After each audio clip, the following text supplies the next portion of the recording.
My name is Keith L. Moore, and I'm a professor emeritus and former chairman of anatomy and associate dean of basic medical sciences at the University of Toronto in Toronto, Canada. I did these notes for the students because there wasn't in any embryology book at that time. So I put them in the bookstore, and they charged them $10 to get this big thing. I had actual pictures of the ones that had malformations and so on. And then one of the representatives from W.B. Saunders, which, as you know, is an imprint of Elsevier now, and he picked up this booklet in there and looked at it and said, "Oh, this is wonderful stuff." And he came down to me and he said, "Well, you should try to get that published." And I said, "Well, I didn't do it for that, but I said it would be a nice idea."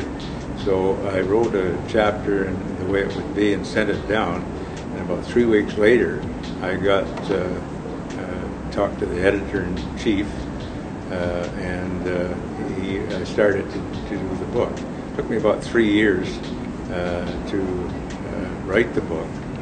And but before I started, though, I said I have to have some money. I had research grants, but I couldn't use that money to do this. So they gave me $10,000 for getting a medical artist to do some of the things that we had.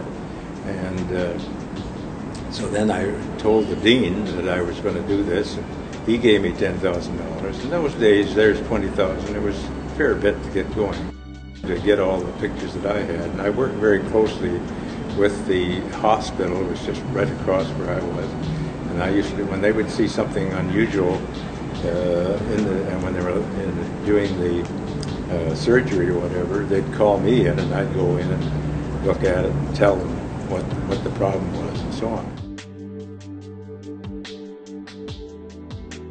We taught nurses, physician assistants, and so on. So I felt they didn't need the bigger book, so I did the little book. And it only took me a year because it got smaller, and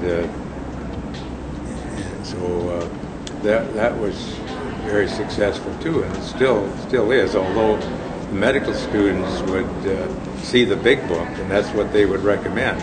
But when they got to go for an exam, they soon learned that they could take the little book, which was like a Reader's Digest. They could, on a weekend, they could study all they'd need to know to pass the exam. So actually, they end up buying both.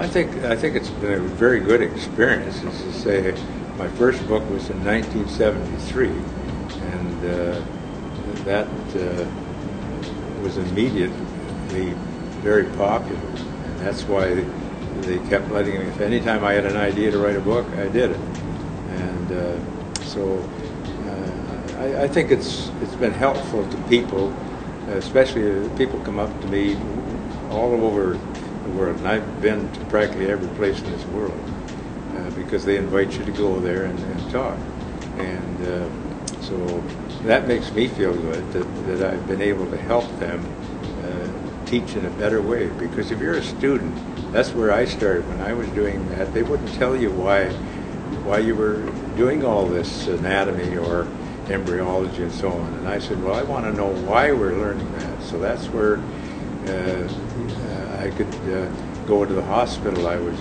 working over there, and so that changed the way we taught embryology, but also anatomy.